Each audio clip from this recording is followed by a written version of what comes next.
কার জন্যে কান্দরে মন, কে হবে তোর আপনা? নিদান কালে আপন যিনি শুয়ে আছেন মদিনায়, আল্লাহুম্মা সাল্লি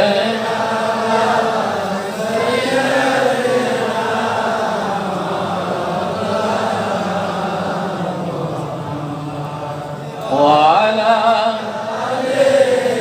سيدنا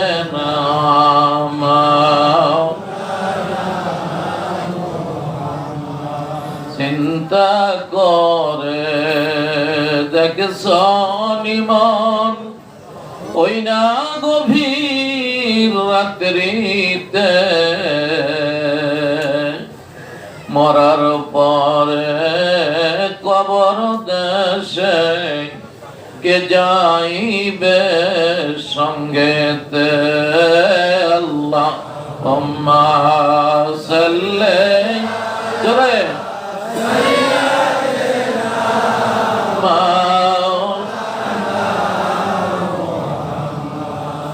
وعلى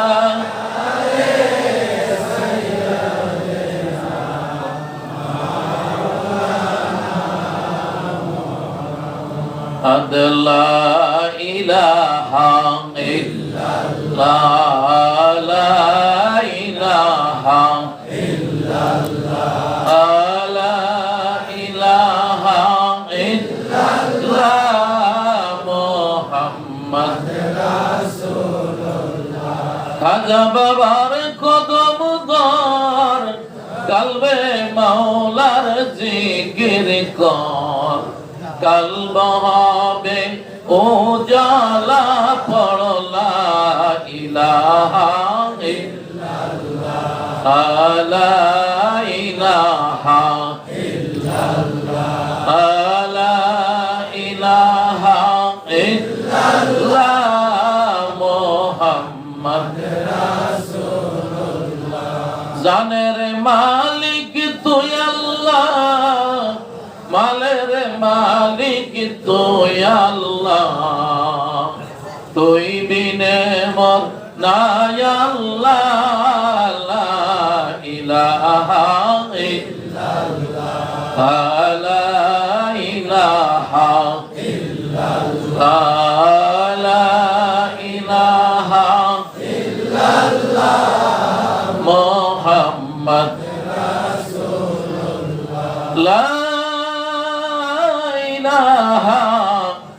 ইল্লাল্লাহু মুহাম্মাদুর রাসূল সাল্লাল্লাহু।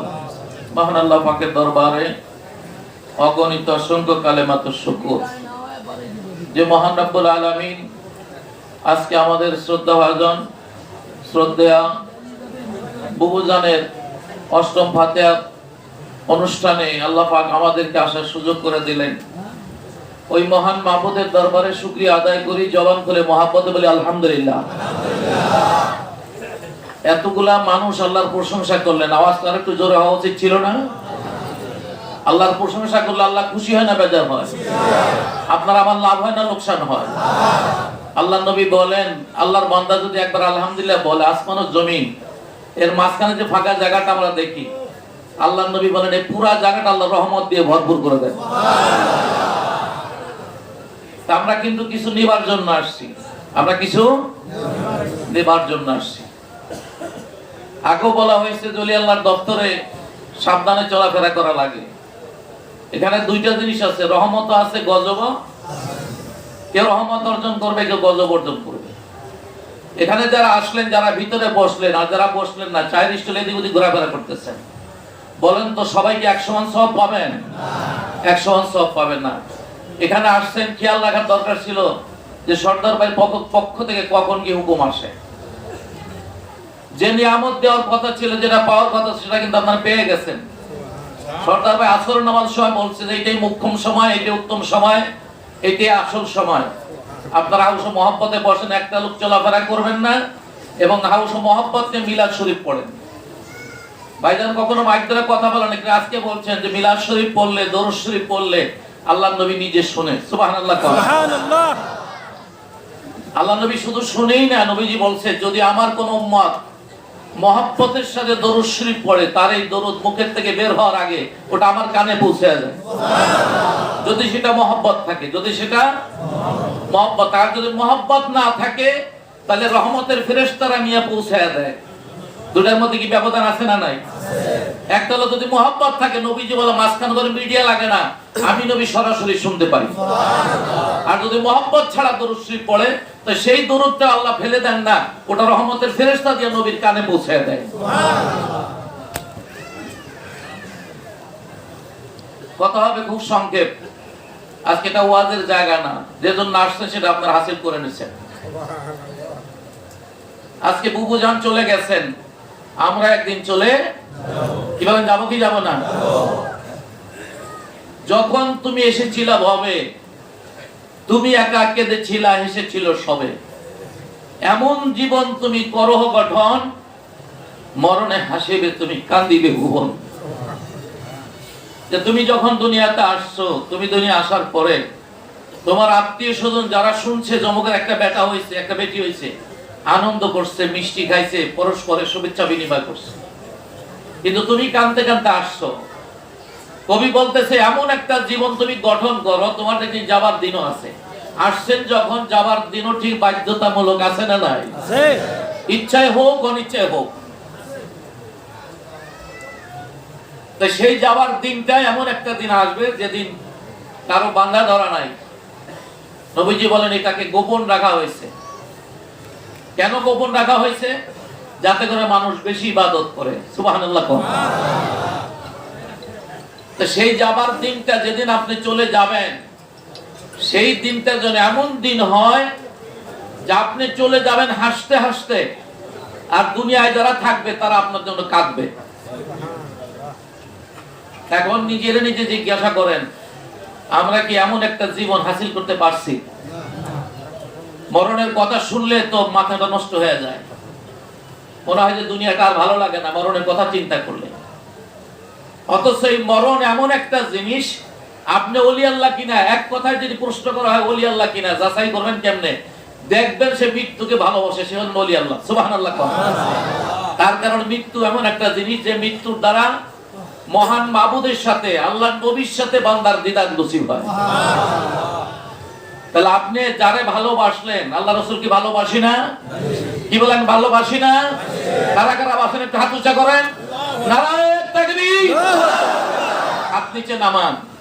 মৌখিক ভালোবাসার কোনো দাম আমার পীর কেলান বলছে, এটাকে লিপসিম্পিতে বলা হয়। মৌখিক ভালোবাসার কোনো দাম নাই। এটা দুনিয়ার কেউ মৌখিক ভালোবাসার দাম দেয় না, অন্তর দিয়ে ভালোবাসতে হবে।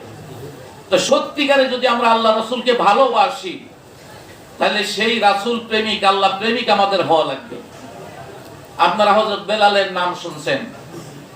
হযরত বেলাল একজন হাবশী কিনা গোলাম, চেহারা নাই, সুরত নাই, লেবাস নাই, লেখাপড়া নাই, গন্ড মূর্খ, হাবশী মানুষ।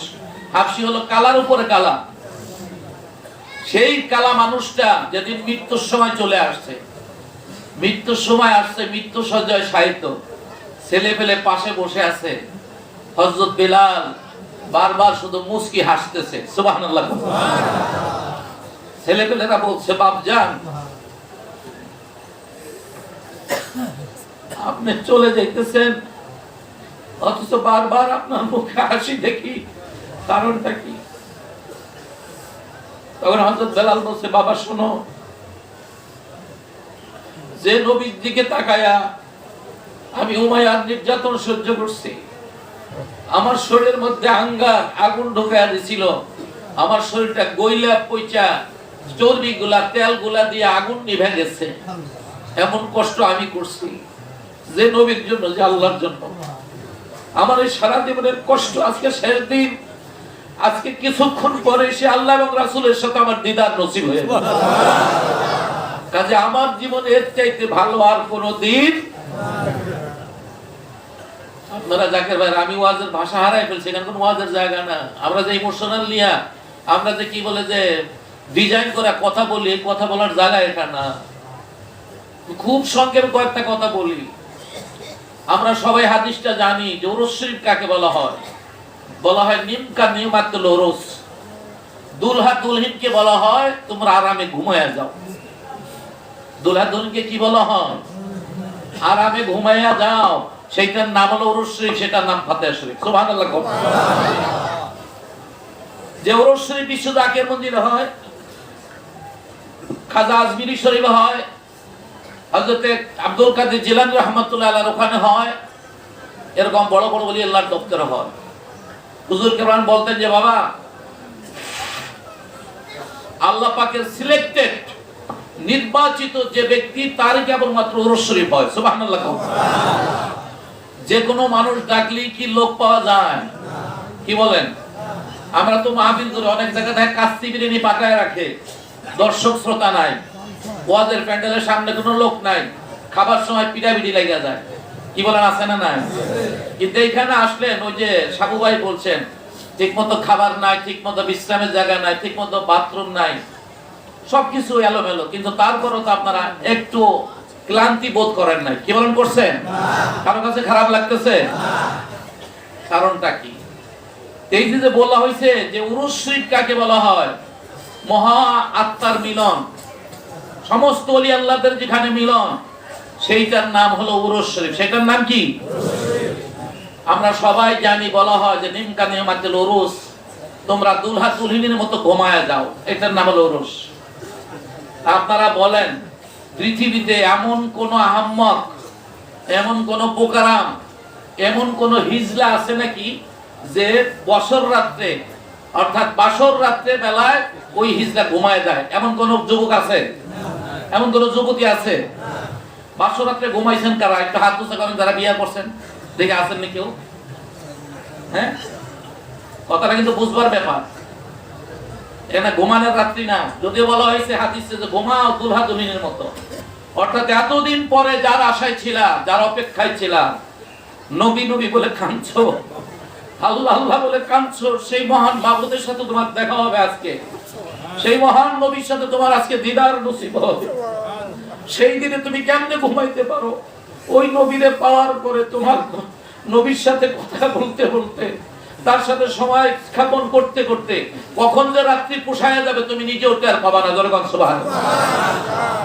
যেমন ভাবে টের পায় নাই নতুন দুলহা দুলহিন, বাসর ঘরে গেছে কি ফজর আজান হয়ে গেছে, বলছে যে আজকে মুয়াজ্জিন মনে হয় ভুল করলো। কি বলেন, ঠিক না? আজকে মুয়াজ্জিন মনে হয় ভুল করলো, এত তাড়াতাড়ি আজান হয় না। কিন্তু আসলে ব্যাপারটা তা না। মহামিলনের সময়টা যে কেমনে পার হয়ে যায় এটা আপনি আমি কল্পনা করতে পারবো না।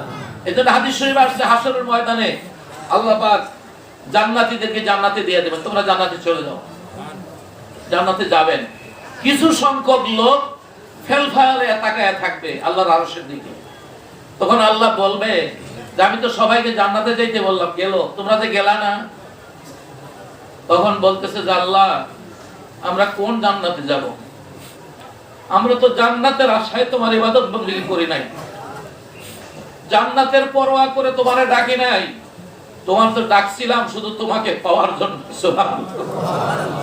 যে রাবেয়া রাবেয়া রাবেয়া বলেন, সে রাবেয়ার কথাটা শুনেন। রাবেয়া বসির সামনে দুইজন মহিলা গেলেন, যায় বলছে, মা গো, আপনি কেন আল্লাহর ইবাদত বندگی করেন? তখন বলছে, তোমরা কেন করো সেটা আগে বলো। একজন আবেদা বললেন যে আমি কি বলে যে আল্লাহর বেহেশত পাওয়ার জন্য তার ইবাদত বندگی করি। আর একজন জিজ্ঞাসা করেন, তুমি কি জন্য করো? বলে, আমি আল্লাহর জাহান্নামের ভয় থেকে বাঁচার জন্য করি। একথা শোনার পরে রাবেয়া বসরি বলতেছিল যে আমার মন চায় আমি একটা আগুন দিয়া ওই জান্নাতটাকে জ্বালায়া দেই, আমার মন চায় আমি একটু পানি দিয়ে ওই জাহান্নামটাকে নিভিয়ে দেই। এই জান্নাতের লোভে যারা ইবাদত বندگی, তাদের মতো লোভী আল্লাহর জগৎ আর একজনও নাই। তখন দুজন আবেদান দুজন হাত জোড় করে বলছে, মা গো, আপনি কেন ইবাদত করেন, কেন আল্লাহরে ডাকেন, কেন বিবাহ শাদী পর্যন্ত জীবনে করলেন না? এর উদ্দেশ্য কি? আপনার উদ্দেশ্যটা কি? আপনার নিয়তটা কি? আগে নিয়ত ঠিক করা লাগবে। তখন মা রাবেয়া বসরি বললেন যে আমি তো ইবাদত বندگی করি, আমি জীবন যৌবন সব বিসর্জন দিয়েছি একটি মাত্র কারণ, সেটা হলো জান্নাত এবং জাহান্নামের মালিক যিনি, তাকে রাজি খুশি করার জন্য। जन्नत दोज़ख से मैं क्या करूं, जन्नत दोज़ख से मैं क्या करूं, आरज़ू है मैं तुझे देखा करूं। জান্নাত জাহান্নাম দিয়ে আমি কি করব? আমার জান্নাতেরও দরকার নাই, আমার জাহান্নামেরও দরকার নাই। আমি শুধু একটা জিনিস চাই, এই জান্নাত জাহান্নাম যিনি তৈরি করলেন সেই মহান আল্লাহ পাককে যেন আমি রাজি খুশি করতে পারি। এই জন্য আশিকের জন্য একটা মোনাজাত, যেটা আল্লাহ নবী নিজে শিখিয়ে দিয়েছেন। সেই দোয়াটা কি? আল্লাহুম্মা ইন্না আসআলুকা রিদাকা ওয়া নাউযু বিকা মিন গাদাবিক। আয় আল্লাহ, আমি সর্বাবস্থায় তোমার সন্তুষ্টি চাই, আর সর্বাবস্থায় তোমার গোসা রাগ থেকে আমি বাঁচতে চাই। সুবহানাল্লাহ।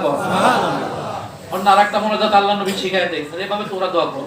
আল্লাহুম্মা ইন্নী আসআলু হুব্বুকা হুব্বা মা ইউহিব্বুক ওয়া হুব্বা আমালিন ইউকাররিবুনি ইলা হুব্বুক। আয় আল্লাহ, সবকিছুর বিনিময় আমি তোমার ভালোবাসা, তোমার মহব্বত ভিক্ষা চাই। সুবহানাল্লাহ। আমরা কি আল্লাহর মহব্বত চাই কি চাই না? চাই। বলেন চাই কি চাই না? চাই।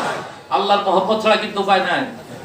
ওই জান্নাত জাহান্নামের আশায়, জাহান্নামের ভয়, কি বলে যে এই লোভে কিছু করবেন, সে উড়ে বালি। সেই মহান স্রষ্টার সাথে যদি প্রেম প্রীতি ভালোবাসা না হয়, তাহলে এগুলা তো কোনো কাজ দেবে না। এই যে বলছিল নামাজ, রোজা, হজ, যাকাত, এগুলা শরীয়তের বিধান, এগুলো হলো আমার আল্লাহর নবীর সুন্নাত। এবার আল্লাহর নবীর সুন্নাত, নামাজ, রোজা, হজ, যাকাত আল্লাহর নবী করছেন, এটা তার সুন্নাত। তার কি সুন্নাত? উম্মতের জন্য ফরজ, উম্মতের জন্য ফরজ। ফরজ। আমি আপনাদেরকে জিজ্ঞাসা করি, আল্লাহর সুন্নতের দাম বেশি না আমার নবীর সুন্নতের দাম বেশি? নবীর সুন্নাত। কথাটা মনে হয় বুঝেন নাই। আল্লাহ তো আল্লাহই, আল্লাহর সমকক্ষ কে হইতে পারে না। আমার নবী যত বড়ই হোক, আমার নবী কিন্তু সৃষ্টি, মাখলুক, আর আল্লাহ হলো খালেক। আল্লাহ কি? খালেক। আল্লাহ বানাইছেন, আমার নবী বনছেন, নিজে হইছেন। তা সুতরাং আল্লাহর সাথে কারো তুলনা হইতে পারে না, পারে না। তো সেই আল্লাহর সুন্নত একটা, আর আমার নবীর সুন্নত একটা। আপনাদের একটু কষ্ট হইতেছে কথাটা বুঝতে, আমি একটু সহজ করে দেখি।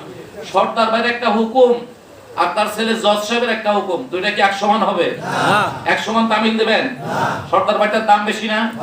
তা সুতরাং আল্লাহর সুন্নতের দাম বেশি, বেশি না? আল্লাহর সুন্নত হলো একটা, আর আমার নবীর সুন্নত হলো এই যে নামাজ, রোজা, হজ, যাকাত। এবার কি জানতে ইচ্ছা হয় না আল্লাহর সুন্নত কি? জি। কি বলেন, জানতে ইচ্ছা হয় না? জি।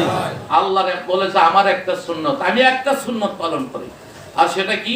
সদা সর্বদা, এখন, বর্তমান, ভবিষ্যৎ, সদা সর্বদা। যখন কিছু ছিল না তখনও, যখন যা আছে তখনও, যখন কিছুই থাকিবে না তখনও আমি আমার এই সুন্নতটা আদায় করব। সেটা হলো কি? আমার নবীর উপরে দরুদ ও সালাম পড়া। এই জন্য নামাজ, রোজা, হজ, যাকাত এগুলার কোনো গ্যারান্টি, কোনো গ্যারান্টি নাই, নাই। কবুল হইতেও পারে 50-50। আপনি যত ভালো করে নামাজ পড়েন, একেবারে মেশ কম্বল লাগায়া খানায় কাবার সামনে যায় যদি একেবারে খুশুর সাথে কাইন্দা কাইতেও যদি নামাজ পড়েন, তারপর আপনি গ্যারান্টি দিতে পারবেন না আপনার নামাজ কবুল হয়েছে। কি বলেন, পারবেন? রোজা ঠিক ওইভাবে একেবারে শ্বাস প্রশ্বাস বন্ধ হয়ে যায় এরকম ভাব, এরকম না খায়, মানে না খায় রোজা রয়েছেন, তারপরও কিন্তু গ্যারান্টি দিতে পারবেন না যে আমার রোজাটা কবুল হয়ে গেছে। কিন্তু হ্যাঁ, এই ইবাদতের কোনো গ্যারান্টি নাই। আল্লাহ বলে আমার সুন্নতের একটা গ্যারান্টি আছে, সেটা কি? আমার নবীর উপর দরুদ ও সালাম পড়ো, এটা 100-তে 100% কবুল হয়ে যাবে। সুবহানাল্লাহ।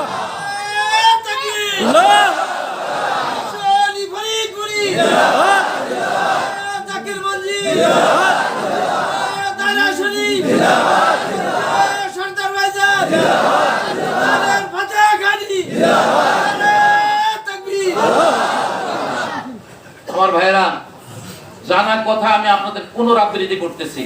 একই কথা সবাই বলে, ওহাবিরাও বলে, সুন্নিরাও বলে, খারিজিরাও বলে, রাফিজিরাও বলে। ইন্নাল্লাহা মালাইকাতু ইউসাল্লুনা আলান নবী ইয়া আইয়ুহাল্লাযিনা আমানু সাল্লু আলাইহি ওয়া সাল্লিমু তাসলিমা। এটা বলে কি বলে না? বলে। এটা তার অর্থ করতে যায় বিপদটা ঘটায়। এই অর্থটা আজকে শুনে যার আসল অর্থ, ইন্নাল্লাহ নিশ্চয়ই আল্লাহ পাক। ইন্নাল্লাহ মানে কি? নিশ্চয়ই আল্লাহ পাক, নিশ্চয়ই আল্লাহ পাক। ইউসাল্লুনা, ইউসাল্লুনা এটাকে বলা আরবিতে মুজারের সিগা, বর্তমান এবং ভবিষ্যৎ। বর্তমানও আছে এবং ভবিষ্যতেও আছে। আর মাঝি যেটা অতীত, এটা অতীতে পাশে পড়ে গেছে, এটার আর কোনো ভ্যালু নাই। কিন্তু দরুদ শরীফ পড়ার সিগাটা, এটা কার্যটা আল্লাহ বলছেন এটা মুজারের সিগা, অর্থাৎ বর্তমানও চালু আছে, ভবিষ্যতেও চালু থাকবে। এটা কন্টিনিউয়াস। এখন যদি প্রশ্ন করা হয় যে এই মুহূর্তে আল্লাহ কি করে, কি উত্তর দেবেন? এই যে দেখেন বাইরে জানা আছে যেই মুহূর্তে আল্লাহ কি করে একেবারে নির্ঘাত বলতে পারবেন, আল্লাহ আমার নবীর প্রতি দরুদ ও সালাম পড়তেছে। সুবহানাল্লাহ। আর ওহাবি মৌলবীরা সালাফিরা বলে মিলাদ পড়া জায়েজ না না জায়েজ, এই প্রশ্ন করে কি করে না? করে।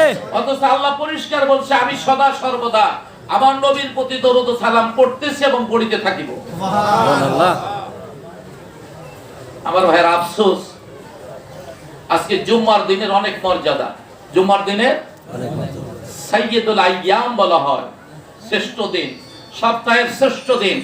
যে জুম্মার দিনে আমরা সাজুগুজু কইরা আতর গোলাপ লাগায়া সুন্দর গোসল কইরা মসজিদে যাই ঢুকি। কেন ঢুকি? ঈদুল মাসাকিন বলা হয়েছে, এটা হলো গরিবদের জন্য ঈদের দিন। সুবহানাল্লাহ। কিন্তু আসলে জুম্মার দিন কেন মর্যাদার, কেন সম্মানের, এটা আমাদের অনেকের জানা নাই। সেটা হলো আদম আলাইহিস সালামকে আল্লাহ পাক এই জুম্মার দিনে তৈরি করছেন, এই জন্য জুম্মার দিনের মর্যাদা বেশি। তাহলে আদমের মর্যাদা আছে না নাই?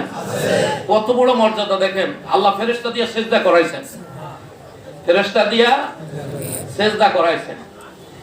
কিন্তু একটা কথা জানা রাখেন, আজকে শুনে যান, আদমের যতই মর্যাদা থাক, আদমকে কিন্তু সমস্ত ফেরেশতা সিজদা করছে, আল্লাহ করছেনি? যারা বলেন আল্লাহ কিন্তু করে নাই। আল্লাহ কিন্তু সে হুকুম দিয়েছে তোমরা করো, কিন্তু দরুদের ব্যাপারটা, আমার নবীর ব্যাপারটা আল্লাহ আগে বলতেছে আমি নিজে করি। সুবহানাল্লাহ। সুবহানাল্লাহ।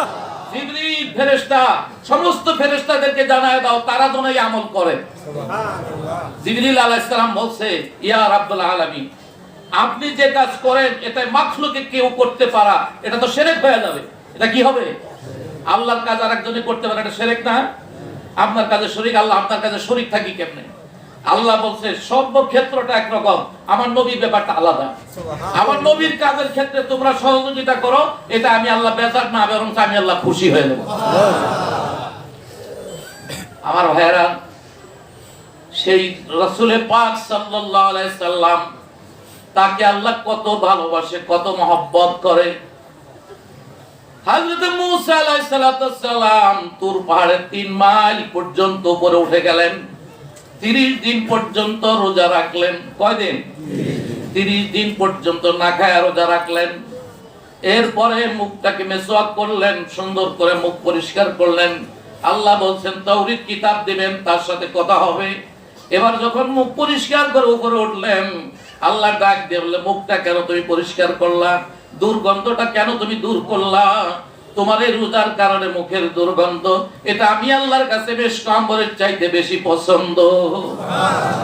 তুমি কেন এই কাজ করলা? কাফারা হিসেবে আরো 10 দিন রোজা রাখা লাগবে। কয়দিন? 10 দিন। 40 দিন। কয়দিন? 40 দিন। 40 দিন রোজা রাখা যখন উপরে গেলেন, আল্লাহর সাথে কথা হইতেছে। এবার মুসা আলাইহিস সালাম বলে রব্বি আরিনি, আয় আল্লাহ, শুধু কথা শুনে মনে তৃপ্তি পায় না, মনে শান্তি হয় না। যতই কথা বলি তোমারে দেখতে আমার মন চায়। আল্লাহ ডাক দিয়ে বললেন তারানি মুসা রে, তুমি দেখতে পারবে না। এর অর্থ যে তুমি দেখতে পারবে না, শুধু তাই না, একমাত্র তুমি পারবে না, কিন্তু এমন অনেক আছে যারা আমাকে দেখবে। সুবহানাল্লাহ। তোমারে দেখা দেব না, তার মানে তুমি দেখা পাবে না, কিন্তু আরো আছে তাদেরকে তারা দেখা পাবে। কথাটা বুঝেন এই ব্যাপারটা? যে আল্লাহ আমি তোমারে দেখতেছি, আল্লাহ তোমারে দেখা দেব না, তোমারে দিব না মানে অন্যরে দিব। এমন নাছর বান্দা যে যতই কথা বলে ততই তার প্রতি আরো মাইল হয়ে যায়, মনটা আকৃষ্ট হয়ে যায়, আগায় যাইতেছে। মুসা আলাইহিস সালামের কান্না দেখা আল্লাহ পাক বলছে মুসা তুমি তো অস্থির হয়ে গেলা, আচ্ছা ঠিক আছে আমি তোমারে দেখা দিব। একটু নূরের তাজাল্লি, সামান্য একটু নূরের ঝলক দেখাইলেন। ফাসাখারা মুসা, মুসা আলাইহিস সালাম অজ্ঞান হয়ে জমিনে পড়ে গেলেন। আপনারা জানেন সে কথা যে তুর পাহাড় জ্বলে সুরমা হয়ে গেলেন, কিন্তু আশ্চর্যের ব্যাপার মুসা আলাইহিস সালামের গায়ের জুব্বাটা নষ্ট হয় নাই, তার হাতের লাঠিটাও নড়ে নাই। সুবহানাল্লাহ। কিন্তু পাহাড় পড়ে গেছে, পাথরের পাহাড় পড়ে গেছে। আল্লাহ বললেন, মুসা আমি তো বলছিলাম তুমি সহ্য করতে পারবে না। আল্লাহর কাছে ক্ষমা চাইলেন। মুসা আলাইহিস সালাম এমন এক কি বলে যে আল্লাহর নিয়ামত পাইলেন, ওখান থেকে নিচে নেমে আসার পরে যে লোকটা সামনে পড়ে সেই অন্ধ হয়ে যায়। মুসার এক নজর দেখে অন্ধ হয়ে যায়। মুসা আলাইহিস সালাম ডাক দেন, আল্লাহ কিভাবে মানুষের কাছে তরিকার দাওয়াত দিব, আমার দেখে তো মানুষ অন্ধ হয়ে যায়। আল্লাহ বললেন, মুসা তোমার ভিতরে আমার নূরের ঝলক, এই নূরের ঝলক দেখে মানুষ সহ্য করতে পারে না। সুতরাং মানুষকে যদি বাঁচাইতে হয় তাহলে তুমি এক কাজ করো, ওই তোমার গায়ে যে জুব্বাটা ছিল তুর পাহাড়ে, এই জুব্বাটা দিয়ে তুমি নিজের বোরখা বানায় নাও। সুবহানাল্লাহ। কোন মুসা আলাইহিস সালাম সারা দিন দিনের দাওয়াত দিয়ে যখন বাড়িতে যায়, নিজের বেগম ডাক দিয়ে বলে, স্বামী ঘটনা কি আপনি তুর পাহাড় থেকে আসার পর থেকে বোরখা পরে থাকেন, আমি যে স্ত্রী আপনি আমার স্বামী, এর ভিতরে একটা ভাব আদান প্রদান হবে, কথাবার্তা হবে, দেখা সাক্ষাৎ হবে, আমি তাও দেখতে পারি না, তাহলে কেমনে? বলছে যে না, আমার ভিতরে আল্লাহ নূরের তাজাল্লি, সেই নূরের ঝলক দেখলে তুমি অন্ধ হয়ে যাবে। স্ত্রী বড় চালাক ছিলেন, বুদ্ধিমতী ছিলেন, সে বলল যদি অন্ধ হয়ে যায় আমি এক চোখ দিয়ে দেখবো, দুই চোখ দিয়ে দেখবো না। তখন এক চোখ দিয়ে এভাবে দেখলেন, দেখার সাথে সাথে স্ত্রী কান্নায় ভেঙে পড়লেন। মুসা আমার আল্লাহ পাক এত সুন্দর, আমার আল্লাহ পাক এত সুন্দর, আমি কানা হয়ে যাই আপত্তি নাই, আমি তো চোখ দিয়ে আমার মাবুদকে দেখবো। আল্লাহ কি সুন্দর না? আসমান সুন্দর, জমিন সুন্দর, পাহাড় সুন্দর, পর্বত সুন্দর, সুন্দর সুন্দর পাল্লা, না জানি কত সুন্দর তুমি আল্লাহ, না জানি কত সুন্দর তুমি আল্লাহ। জোরে করো মারহাবা। এই যে একটা ফুল কত সুন্দর, মানুষের বানানোরটা যেটা আল্লাহ যেটা বানাইছে এটা আরো বেশি সুন্দর। কোন এক আল্লাহর ওলি এক যুবতী মেয়ের দিকে ফেলফালে তাকে আছে, যুবতী ডাক দিয়ে বলে, আল্লাহর ওলি দেখতে আমরা আল্লাহওয়ালা মনে হয়, কিন্তু আপনি যে কাজ করলেন আমার দিক তাকায় আছেন, আপত্তিজনক। আল্লাহর ওলি ডাক দিয়ে বলছে, যুবতী শোনো, আমি আসলে তোমার দিকে তাকাই নাই, আমি তোমার দিকে তাকায়া তোমার যে সৃষ্টিকর্তা সেই সৃষ্টিকর্তাকে তালাশ করতেছি। যে আল্লাহ পাক তোমার এত সুন্দরী করে বানাইলেন, আমার সেই আল্লাহ পাক না জানি কত সুন্দর। সেই আল্লাহকে যদি দেখার কামনা বাসনা থাকে, যদি মহব্বত করার চেষ্টা থাকে, চিন্তা থাকে, তাহলে আল্লাহ কি দেখা দিতে পারে কি পারে না? হ্যাঁ, আমাদের মাযহাবের ইমাম আযম আবু হানিফা রাহমাতুল্লাহ তিনি বলছেন, আমি ঈশান নামাজের ওযু দিয়া 40 বছর পর্যন্ত ফজর নামাজ আদায় করছি। সুবহানাল্লাহ। সারা রাতে তিনি ঘুমাইতেন না, ফজরের নামাজ পড়ে ডান কাতে একটু ঘুমায় যাইতেন। বলছে এই তন্দ্রার মধ্যে আল্লাহ পাক 82 বার আমার সাথে দেখা দিয়েছে। সুবহানাল্লাহ। তার সাথে যদি 82 বার দিতে পারে, আমাদের সাথে 2-1 বারও দিতে পারেন। কি বলেন, পারে কি পারে না? কিন্তু আমরা সে আশিক হইতে পারলাম না, আমরা সে আল্লাহকে চাইতে পারলাম না, ডাকতে পারলাম না। আমরা যেটা চাই সেটা ঠিকই পাই। আমরা চাই রুনালায় নাই, আমরা চাই সাবানারে, সারা রাত সেইটা দেখে ঘুমায়, রাত্রে দেখা যায় তার সাথে সাক্ষাৎ হয়, হয় কি হয় না? আমার কথাটা খারাপ মনে করেন না কেউ? যেটা চিন্তা ভাবনা করে সারা রাত ফেসবুক দেখা, মোবাইল দেখা ঘুমায়, রাত্রে ওইটাই স্বপ্ন দেখে। ঠিক কথা কি মিথ্যা কথা? আমার ভাইয়ের আসেন, সে আল্লাহর জন্য পাগল হওয়া লাগবে। এবার আসেন, আল্লাহ বলছে যে আমিও ভালোবাসি, বান্দা আমারে ভালোবাসে। দুইজনই কিন্তু ভালোবাসে, তবে দুইজনের ভালোবাসা একরকম না। দুইজনের ভালোবাসার মধ্যে একজনেরটা আগে শুরু হয়। কারটা আগে শুরু হয়? দুইজনের মধ্যে একজনেরটা আগে শুরু হয়। আল্লাহ বলে প্রথম আমারটা শুরু হয়। সুবহানাল্লাহ। অর্থাৎ আমি যাদেরকে ভালোবাসি আমি তাদের দিকে আগায় যাই, অর্থাৎ সে আমাকে মহব্বত করে। এই জন্য আল্লাহর কাছে সে মহব্বত ভিক্ষা চাওয়া লাগবে। কি চাওয়া লাগবে? আল্লাহুম্মা ইন্নী আসআলুকা হুব্বুকা, আয় আল্লাহ তোমার মহব্বত ভিক্ষা চাই, তুমি দয়া করে আমার একটু ভালোবাসো। আপনি ইচ্ছা করলে আপনার চোখ দিয়ে পানি পড়বে না। আল্লাহর নবী বলেন যে আল্লাহর ফেরেশতা জিবরিল আলাইহিস সালাম যখন বান্দার হাতের সাথে হাত মিলায়, তখন বান্দার চোখ দিয়ে দরদর করে পানি বের হয়। সুবহানাল্লাহ। এটা কাকে ভালোবাসবেন? আল্লাহ যারে ভালোবাসেন তার সাথে তো জিবরিল আলাইহিস সালাম হাত তোলে, আল্লাহ দোয়া কবুল করুন। এই জন্য সে জিবরিলকে পাওয়ার জন্য দোয়া করা লাগবে, আল্লাহকে পাওয়ার জন্য দোয়া করা লাগবে, রাসূলকে পাওয়ার জন্য দোয়া করা লাগবে। রাসূলকে ভালোবাসেন, মহব্বত করেন। ইরাকের রাজধানী বাগদাদ, বাগদাদের কেন্দ্রীয় জেলখানার দারোগা আব্দুর রহমান রাতে ঘুমিয়ে আছেন, হঠাৎ করে দেখে দয়াল নবীজি তার দরজার সামনে হাজির হয়ে গেছে। ডাক্তার বলছে, বাবা আব্দুর রহমান, আপনার জেল দারোগা সাহেব, আপনার এই জেলখানার মধ্যে আমার একজন কয়েদি আছে। আমার এই কয়েদি যে দেখেন, তার ছবিটা দেখেন, ও আমার বড় আশেক, আমার বড় পাগল। আমি আল্লাহর নবী মদিনা মুনওয়ারা থেকে ইরাকের জমিন বাগদাদে জেলখানা দারোগা সাহেব আপনার সামনে আসছি একটি কারণ, আমি তার জন্য জামিন হইতে চাই। আল্লাহ মানুষ নবীরে দেখে পাগল করা হয়ে গেছে, লাভ উঠছে ঘুমের থেকে, উইটা স্যান্ডেলটা তালাশ করার সুযোগ পায় নাই, খালি পায়ে দৌড় মারছে জেলখানার দিকে, দৌড়ায় গেছে জেলখানায়। অন্যান্য পুলিশ আসছে, পাহারাদার আসছে, এত রাত্রে বলে না তোমাদের কাজ না, গেটটা খুলে দাম, ভিতরে যাবো। ভিতরে ঢুকলে একজন একজন করে লোক বাছাই করতেছে, কিন্তু কই আল্লাহ নবী যারা দেখাইলেন সেই ছবিটা তো দেখেন না। মনে মনে চিন্তা করে, আল্লাহ নবী তো ভুল হইতে পারে না। সুবহানাল্লাহ কোন সুবহানাল্লাহ। মান রাআনি ফাকাদ রাআল হক। আল্লাহ নবী বলে, যে আমাকে দেখলো সে সত্যিকার আমাকেই দেখলো। অর্থাৎ আমার সুরতটা শয়তান ধরতে পারে না, আল্লাহর সুরত শয়তান ধরতে পারে। কথা বুঝেন, আল্লাহর সুরত কিন্তু শয়তান ধরতে পারে, অন্য নবী রাসূলদের সুরত শয়তান ধরতে পারে, কিন্তু আমার নবীর সুরত এক্সেপশনাল। তার কারণে আমার নবীর কোনো ছায়া পর্যন্ত নাই। সুবহানাল্লাহ কোন। কারণ আমার নবীর ছায়া আল্লাহ, আল্লাহর ছায়া নবী। কথা বুঝেননি আমার? আল্লাহর ছায়া নবী, নবীর ছায়া আল্লাহ। সুতরাং এই ছায়াটা দুনিয়ার কেউ ধরতে পারবে না। তো সেই রাসূল পাক সাল্লাল্লাহু আলাইহি সাল্লামের স্বপ্ন তো মিথ্যা হইতে পারে না। উনি আবার যাচাই বাছাই করলেন, একজন একজন করে কয়েদি দেখতেছেন। হঠাৎ করে দেখে একটা লোক ওয়ালের সাথে মাথা ঠেকায় ফুবায় কাঁদতেছে। বলছে, বাবা একটু এদিকে তাকাও। তাকানোর সঙ্গে সর্বনাশ, এইটা তো সেই ব্যক্তি যার চেহারাটা আল্লাহ নবী আমাদের দেখাই দিয়ে গেছেন। সুবহানাল্লাহ। বলেন বেরিয়ে আসেন। বলে কেন বের হবো? বলে আপনার জামিন হয়ে গেছে। চোখের পানি ছেড়ে দিয়ে বলে, কে আমার জামিন নিল গো? আমার মা নাই, বাপ নাই, ভাই নাই, ছেলে নাই, মেয়ে নাই, আত্মীয় স্বজন কেউ নাই। এই দুনিয়াতে আমার মতো হতভাগার জন্য কে জামিন হইলেন? জেল দারোগা সাহেব বলছে, বেরিয়ে আসেন।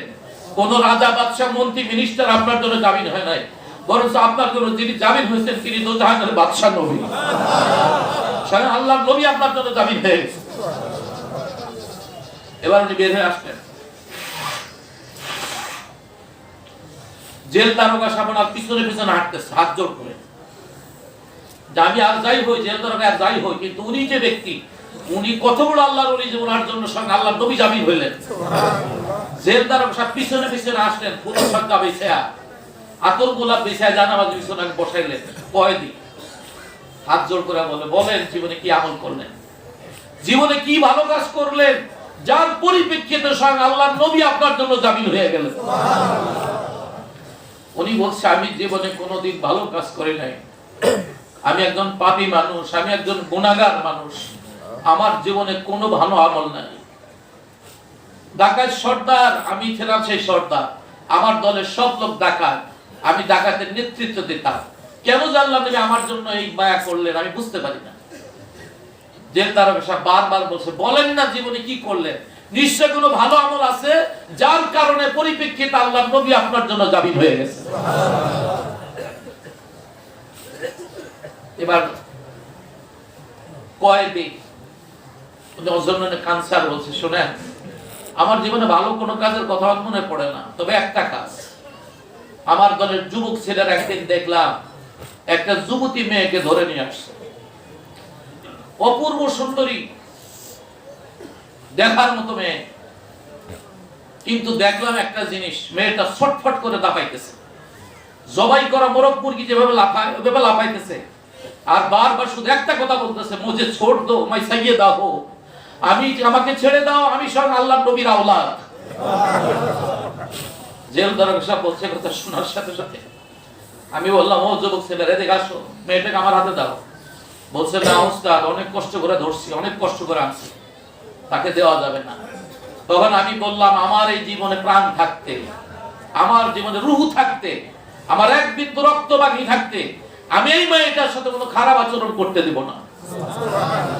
ওরা যুবক ছেলে ছাড়বে না, আমি থাবা মেনে নিয়ে আসলাম। ওরা আমার উপর আক্রমণ করলো। আমি যেহেতু সর্দার, আমার কিছু কলা কৌশল জানা থাকে, আমি এমন কৌশল খাটাইলাম, আমার মুষ্টির আঘাতে একটা যুবক বিদায় হয়ে গেলেন। চতুর্দিকে সাড়া পড়ে গেল, কি চাও? সর্দার নিজের দলের লোক মেরে ফেলছে। পুলিশ এসে আমার হ্যান্ডকাপ লাগাই দিল, আমার জেলে নিয়ে যাবে। আমি বললাম, পুলিশ শোনো, আমি জেলেও যাব না, জরিমানাও দিব না, আমি মরতেও রাজি না। তবে একটা কাজ, যতক্ষণ পর্যন্ত এই মেয়েটাকে তার গার্জিয়ানের কাছে ফেরত না দিব, ততক্ষণ পর্যন্ত আমি তোমার কোনো কথা শুনতে রাজি না। আগে ওরে তার জামিনটা কি বলে, তার গার্জিয়ানের কাছে ফেরত দেই, তারপর তোমরা যাহা মনে চায় তাহা করো, আমার আর কোনো আপত্তি থাকবে না। তখন পুলিশ আমার সহযোগিতা করলেন, বললেন ঠিক আছে, নিয়ে চলেন, চলেন গার্জিয়ানের কাছে যাই। তখন এই সর্দার মেয়েটাকে আগে আগে হাঁটাই দিলেন, চলো বাবা তোমার বাড়ি চলো। দেখে মেয়েটার মা এবং বাপ দুজন জায়নামাজ বিছাইয়া সিজদায় পড়ে অঝোর ননে কাঁদতেছে, কেঁদে কেঁদে বলতেছে, ইয়া রাসূলুল্লাহ, আমরা আপনার আওলাদ জীবনে জানা মতে কারোর সাথে খারাপ আচরণ করি নাই, খারাপ ব্যবহার করি নাই। কোন সে অপরাধের কারণে আজকে আমার কলিজার টুকরা মেয়েটাকে নিয়ে গেল? ইয়া রাসূলুল্লাহ, আপনার ইজ্জতের কসম, আজকে আমার এই মেয়েটাকে আপনি ছাড়া হেফাজতের আর কেউ নাই। আপনি পারেন আমার মেয়েটাকে ইজ্জত হেফাজত করতে। ইয়া রাসূলুল্লাহ, আমরা তো আপনাদের আওলাদ। একথা বলে যখন কাঁদতেছে, ঠিক ওই মুহূর্তে মেয়েটা দেয় হচ্ছে, আব্বা আম্মা উঠো, আর কান্নাকাটি লাগবে না। এই যে যুবকদের সর্দার, এই যে ডাকাতের সর্দার, আজকে উনি আমার ইজ্জতের হেফাজত করেছেন। জেল দরজা সাথে বললেন, দেখেন আমার জীবনে আমি আর ভালো কোনো কাজ করিনি, একটা কাজ করছি। হয়তো এরকম হইতে পারে এই মেয়েটার ইজ্জতের খাতিরে হয়তো আল্লাহর নবী আজকে আমার জন্য জামিন হয়ে গেছে। আমার ভাইয়ের আমার জিজ্ঞাসা, একজন মহাপাপী ডাকাইতের সর্দার যে, সে কি কোনো পাপ কম করে? কি বলেন, কোনো পাপ কম করে? যত পাপ ছিল সবই করছেন, কিন্তু কাজ করছে যে লাস্টে একটা, সেটা কি রাসূলের আওলাদদের ইজ্জত করছে। এই সাধারণ ইজ্জত করার কারণে পরিপ্রেক্ষিতে দেখা গেছে আল্লাহর নবী তার দুনিয়ার জেলখানা থেকে জামিনদার হয়ে গেছেন। আমার জিজ্ঞাসা, যেই রাসূলে পাক সাল্লাল্লাহু আলাইহি সাল্লাম এত বড় একজন মহাপাপীকে তার আওলাদের ইজ্জত করার কারণে জেলখানার থেকে জামিনদার হয়ে গেলেন, সেই আল্লাহর নবী কিয়ামতের দিনে এই ডাকাতের জন্য জামিনদার হবে কি হবে না? না কোনো সন্দেহ আছে? জোরে বলেন, হবে কি হবে না? তো সুতরাং আমরা আর কিছু পারি আর না পারি, আওলাদে রাসূল, আওলাদে রাসূল আমাদের মাঝে নাই, আছে আওলাদে ওলি। সুবহানাল্লাহ। আল্লাহর ওলির খেদমত মূলত এটা নবীজির খেদমত, মূলত নবীজির খেদমত। আর সেই নবীর কি উত্তরাধিকার ওলি আল্লাহ সকল, তাদের খেদমত নবীর খেদমত, আর তার আওলাদের খেদমত এটা ওলি আল্লাহর খেদমত। সুবহানাল্লাহ। আজকে এখানে বুবুজানের ওফাতের জন্য আপনি আসছেন, ফাতিহার মাহফিলে আসছেন, আমরা মনে করি যে অবশ্যই ভাগ্যবান মানুষ, এতে কোনো সন্দেহ নাই। আর খেদমত যে করতেছেন, আপনারা করেন খেদমত, আমি জানি খেদমত করলে কোনোদিন বিফলে যায় না। যারা বলে খেদমতে বিফলে যায় না, যাইতে পারে না, এটা অসম্ভব। ছোট্ট একটা ঘটনা বলে আমি শেষ করব। অনেক মানুষ দূর দূরান্ত থেকে আসছেন, বিশেষ করে মহিলারা আসলে তাদের কষ্ট হবে, তাদের যাতে কষ্ট না হয় ভাইজান বলছে খুব সংক্ষেপে কয়েকটা কথা বলবেন। খেদমত কি জিনিস সেটা দেখেন, এটা বোঝানোর জন্য বলছি। উহুদের যুদ্ধে আমার নবীজির দুইটা দান মোবারক শহীদ হয়ে গেছেন। নবীজির কলিজার টুকরা 70 জন সাহাবী শহীদ হয়ে গেছেন। এমনকি নবীজির প্রাণপ্রিয় চাচা আমির হামজা শহীদ হয়ে গেছেন। আমির হামজা শহীদ হয়ে গেলেন বৎসর শেষে। এই যে বাৎসরিক ফাতিহা শরীফ করা হয়, এটা দলিল আমি আমাদের দিতেছেন নবীকে দিয়া। এই যে ফাতিহা শরীফে হাজির হওয়া যাবে কিনা, এটা নবীজি নিজে দলিল দিচ্ছেন। নবীজি বৎসর শেষে ওই উহুদের জমিনে যাইয়া হাত তুলে দোয়া করতেন। হযরত আলী কাররামাল্লাহু সাক্ষী, তিনি বলতেছেন, হযরত আলী বলতেছেন, উহুদের জমিনে আইসা নবীজি এভাবে হাত উঁচু করে দোয়া করতেছেন, দোয়া করতেছে, নবীজির হাত উপরে উঠতেছে, দোয়া করতেছে, হাত উপরে উঠতেছে, নবীজির কাঁধের চাদরটা রুমালটা জমিনে পড়ে গেছে। হযরত আলী বলতেছে, নবীজি এভাবে কাঁদতেছিলেন, আমি আলী আফসোস করে বলতেছিলাম যে আজকে যদি আমি দুনিয়ায় জিন্দা না থেকে এই কবরের বাসিন্দা থাকতাম, অথচ অবশ্যই আল্লাহ নবীর দোয়ার বদলতে আল্লাহ আমার জান্নাতের ফয়সালা করে দিতেন। তাইলে কি দোয়া করা জায়েজ না জায়েজ? জোরে বলেন জায়েজ না জায়েজ? কবরের মুর্দার কাছে যাওয়া জায়েজ না জায়েজ? আজকে ওহাবি সালাফির বাচ্চারা তারা বলে নবীর মা বাপ তারা জাহান্নামী। নাউযুবিল্লাহ। নাউযুবিল্লাহ। এরকম বলার মতো লোক আছে কি না? আমার ভাই আফসোস লাগে, এই ওহাবি সালাফির বাচ্চারা তারাই বলে একজন কোরআনে হাফেজের মা বাপকে নূরের তাজ পরায় কিয়ামতের দিন উঠানো হবে। একজন কোরআনের হাফেজ তার মা বাপের মাথায় নূরের তাজ দিয়ে হাসরের ময়দানে উঠানো হবে। একদম সাধারণ কোরআনের হাফেজের বাপ মার যদি এই ইজ্জত হয়, তাহলে আমার নবীর মা বাপের ইজ্জত কতটুকু হবে এটা বিচার আপনারা করবেন। আফসোস আমার ভাই, আফসোস লাগে আজকে নবী চিনলেন না। আবার ওরা দলিল দেয়, দলিল দেখি শুনেন, কয় নবীজিকে আল্লাহ বলছে হে আমার হাবিব মা বাবার জন্য আপনি দোয়া করবেন না। সুবহানাল্লাহ কোন?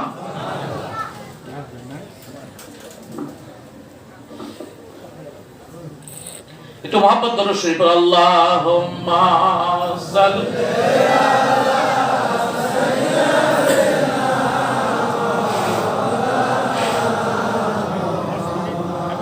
ওয়া আলা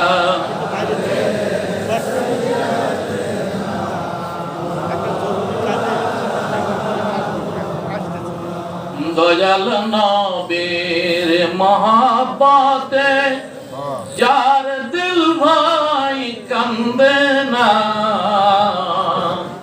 রোজ হাসরে ভাইজান তারা নবীজির দিদার পাইবে না। আল্লাহুম্মা সাল্লি সাইয়্যিদিনা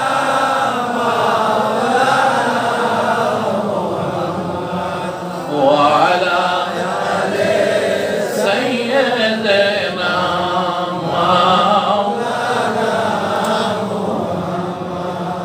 আমার ভাইরা কিতাবের মধ্যে আসছে কোরআনুল কারীমের মধ্যে নবীর মা বাপ যে জান্নাতি 12টা আয়াত আল্লাহ নাযিল করছে। একটু জোরে কর না সুবহানাল্লাহ। কয়টা আয়াতের কথা বললাম? 12টা আয়াত আল্লাহ বলছে নবীর মা বাপ জান্নাতি।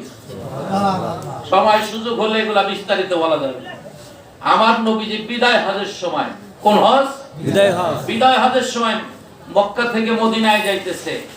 মদিনায় যাওয়ার পথে সেই আবওয়া নামক জায়গা যেখানে তার মাকে 56 বছর আগে কবর দিয়েছিলেন। সুবহানাল্লাহ। কয় বছর আগে? আমার ভাইরা 5 বছর পরে যারা বুনাইনগর আসে তারা কি দরবার চিনতে পারবে? এই তারা শুধু চিনতে পারবে? কয় বছর বললাম? 5 বছর। আর এখানে তো বিভিন্ন রোড টোড চিনার একটা সিম্পটম আছে। মরুভূমির মতো কোনো সিম্পটম আছে না। সেই মরুভূমির মধ্যে 56 বছর আগে, অর্থাৎ নবীর বয়স যখন 6 বছর 7 বছর, সেই সময় নবীজি নিজে হাতে মাকে দাফন করছেন ওইখানে। বিদায় হজের সময় আমার নবীজি এই সাহাবীদের কিনা হযরত আলী, ওমর ফারুক, হযরত আয়েশা সিদ্দিকাকে নিয়ে আসছেন। তাদেরকে দূরে দাঁড়া করায় দিলেন। তাদেরকে দূরে দাঁড়া করায় দিলেন। একটু মুহাব্বতে তাকবীর দেন, নারে তাকবীর।